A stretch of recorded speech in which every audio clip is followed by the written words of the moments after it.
Amici rossoneri, è il momento di scendere in campo, perché è tornato il Fanta dei milanisti. In palio ogni giornata ci sono maglie ufficiali del Milan, buoni Amazon da 100 euro e, tra i premi finali, iPhone 16, MacBook Pro 14 pollici e molto altro. 270 crediti per la rosa, mercato sempre aperto, ma soprattutto solo milanisti. Sfida gli speaker di Radio Rossonera e gli altri ascoltatori. L'iscrizione costa solo 19,99 € per tutta la stagione. Vai su fantalgoritmo.it/Radio Rossonera e affrettati, perché in caso di spareggio vince chi si è iscritto prima. Domenica 27 luglio, ben ritrovati qui su Radio Rossonera, la mattina al mercato, che però questa volta ha qualcosa di diverso, perché non ci sarà a farmi compagnia Enrico Boiani, ma Simone Cristau. Ciao Simo. Ciao, era ora, devo dire la verità. Era ora di sostituire Harry. Faccio però le sue veci, perché vi chiedo, se vi fa piacere, di mettere un like a questo video, di commentare se questi giocatori che vi presenteremo vi piacciono, se non vi piacciono, insomma quello che volete. Abbonarvi se non l'avete ancora fatto, e sì, ve lo ripetiamo perché vi vedo che vi lamentate perché lo chiediamo troppo, soprattutto chi non è abbonato. Chi non è abbonato. Un zecchiatore iniziale. Sì, perché a noi like, gli abbonamenti eccetera servono, quindi se ve li chiediamo c'è un motivo. Ma bando alle ciance, direi di partire con il primo giocatore di oggi, l'avete visto anche in copertina, ovvero Dusan Vlahovic. Lo conoscete già, però ve lo presentiamo un po', facendovi un po' vedere quello che ha fatto, soprattutto nelle ultime 2 stagioni. Morgan, se vuoi puoi metterci la grafica.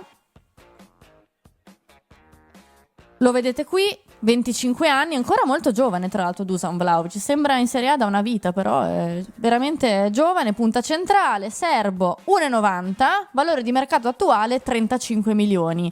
Ma devo dire che il punto doloroso arriva quando leggiamo ingaggio 12 milioni, no? Che in questo momento è un qualcosa di ostico sia per la squadra in cui lui è attualmente, cioè la Juventus, sia eventualmente per la squadra che lo acquisterà o farà arrivare, no? L'ingaggio è inavvicinabile, è molto semplice. Sì.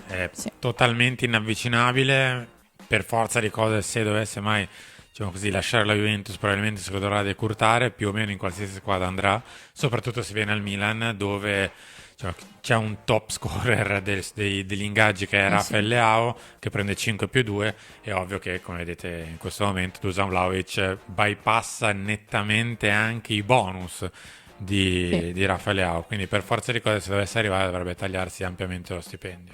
Come vedete in scadenza 2026, e ad oggi, diciamo, proprio per questo ingaggio nessuno è andato a bussare né a lui né alla Juventus, anche se è il suo ultimo anno di contratto. Ma andiamo un attimo a vedere quello che ha fatto nelle sue ultime 2 stagioni. L'ultima, la stagione 24-25, 44 presenze, 17 gol, 5 assist per 2695 minuti. Vi diciamo qualcosa in più di questa stagione: in Champions League è partito per 6 gare titolare, 3 volte dalla panchina, 4 gol e un assist, mentre in Serie A esattamente circa la metà delle gare, perché è stato per 21 gare titolare, mentre per 8 è entrato dalla panchina, 10 gol e 4 assist. Non dei numeri brutti, normali. Diciamo che se si ha in mente sempre quel cartellino che la Juve pagò, ci si aspettava altro, però diciamo che l'ultima stagione è anche un po' influenzata dalla sua situazione, la Juve. Sì, diciamo che con l'ambiente non ha proprio un rapporto perfetto. Nel mentre la Juventus ha preso una punta di livello, comunque a gennaio ha fatto arrivare Colomoni, qualche settimana fa è arrivato Jonathan David, quindi comunque la Juventus è cautelata nel ruolo. Evidentemente qualche retropensiero sul ragazzo ce l'ha, però devo dire che a livello numerico lui ha sempre garantito un certo numero di gol, non è mai esploso. Alla Juve no. Ma non ha mai fatto male. No, non ha mai fatto male, questo è vero. È sempre stato in buone stagioni. Questo è vero. Prima di passare al secondo giocatore di oggi, anche la stagione 23-24, 38 presenze, 18 gol, 3 assist per 2609 minuti. Qui la situazione in Serie A cambia un po', ma non di troppo, perché è stato titolare per ben 27 gare, è entrato dalla panchina 6, 16 gol e 3 assist, da registrare anche 2 gol in Coppa Italia. 2 stagioni normali, diciamo, nulla di sconvolgente, però come hai detto tu, comunque non ha mai avuto dei numeri insufficienti. No. Diciamo che da lui ci si aspetta qualcosa di più. Ti chiedo se lo vorresti nel Milan. Ma la risposta è abbastanza semplice. Intanto possiamo tornare in studio. Ti direi sì per Dusan, perché è un giocatore che comunque ha delle qualità che in questo momento in rosa non abbiamo. Non so quanto possa essere grande la nostra capacità di andare a comprare un giocatore spendendo tanto di cartellino. È la classica opportunità di mercato. Bisogna ovviamente fare pregi e difetti di questo ragazzo che ha mostrato la Juventus e che quindi in questo momento vede il suo mercato non avere tantissime pretendenti per bussare alla sua porta, quindi evidentemente qualcosa da registrare nella sua carriera ci sarà nel prossimo futuro. Conosce benissimo l'allenatore e viceversa. Anche bene la Serie A. Conosce benissimo la Serie A, conosce benissimo il Milan, conosce benissimo Allegri, conosce tutto quanto. Noi conosciamo anche bene lui e noi conosciamo bene anche il suo conto in banca. E quindi dipenderà da lui, credo. Sì, mi verrebbe da dire che può essere una buona occasione di mercato. Ovvio che in questo momento non è forse il momento caldissimo della trattativa. Magari tra 2 o 3 settimane la questione si potrebbe, diciamo così, vedere un'accelerata. Però ti giro la domanda prima di andare al prossimo. Sì.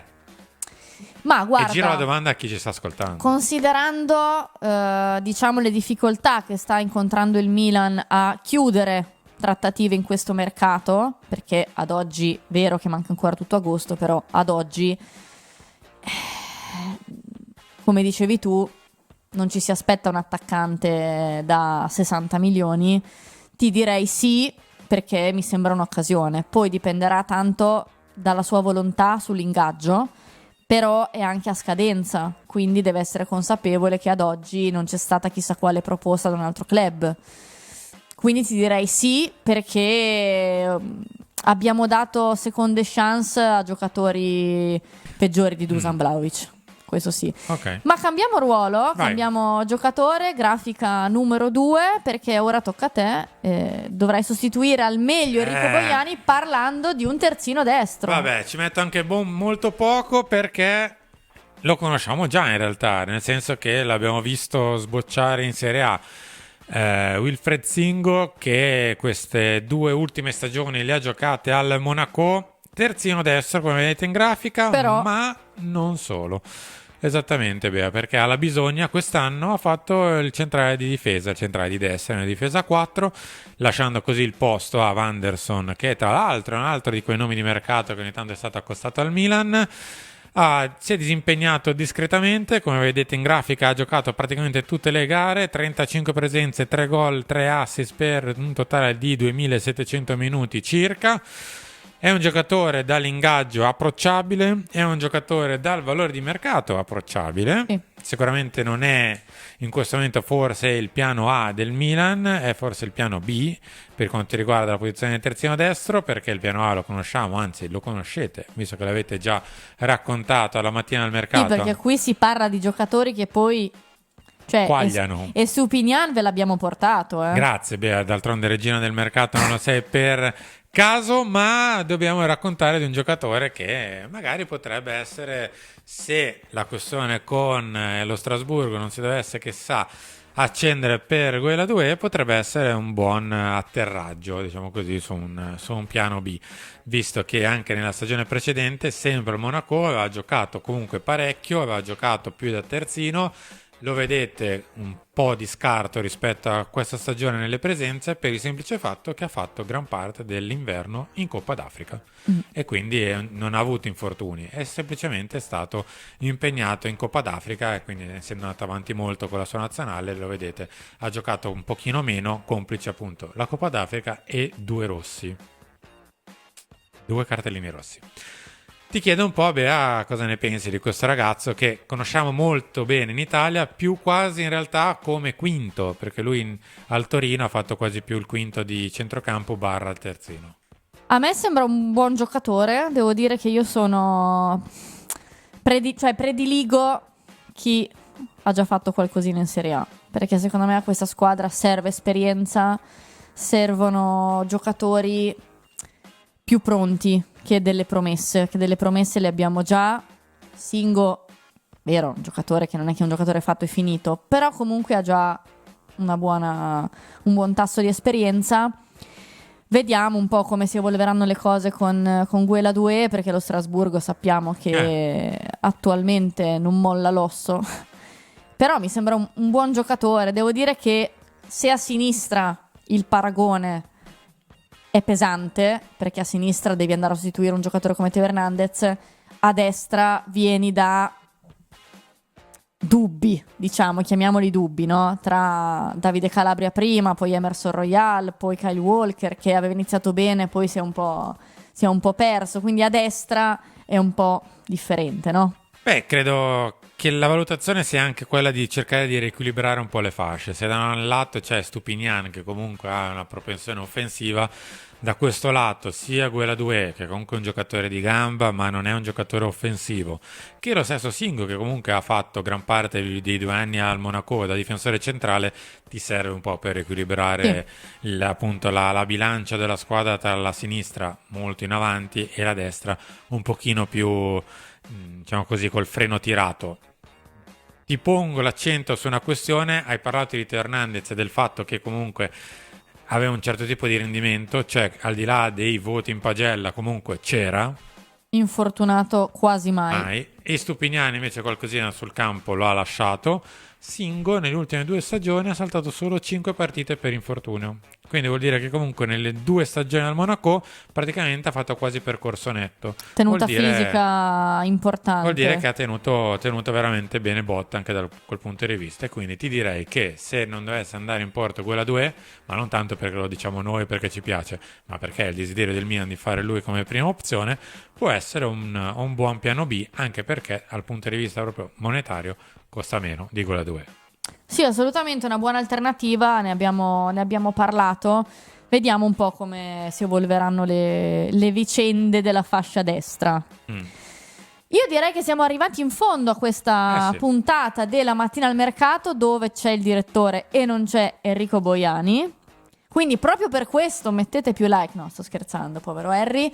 No, come no? Sì, e assegnate i punti hype, perché mettendo like potete assegnare anche i punti Torniamo hype. in studio intanto, se non siamo già tornati. E a quel punto ti direi, se siete arrivati fino a qua e mettete like, fate sì che questo video abbia più like di quelli che ha Henry, così da impermarosirlo, come si dice in italiano, o triggerarlo, come si dice come dicono i giovani. Ma commentate anche su quale dei 2 preferite, se li vorreste entrambi e se nessuno dei 2, perché ci potete anche scrivere, guarda, nessuno dei 2. Io vi do appuntamento ai prossimi video di Radio Rossonera. Grazie Simo. Grazie a te, regina del mercato, ci ritroviamo nei prossimi appuntamenti. Buona domenica.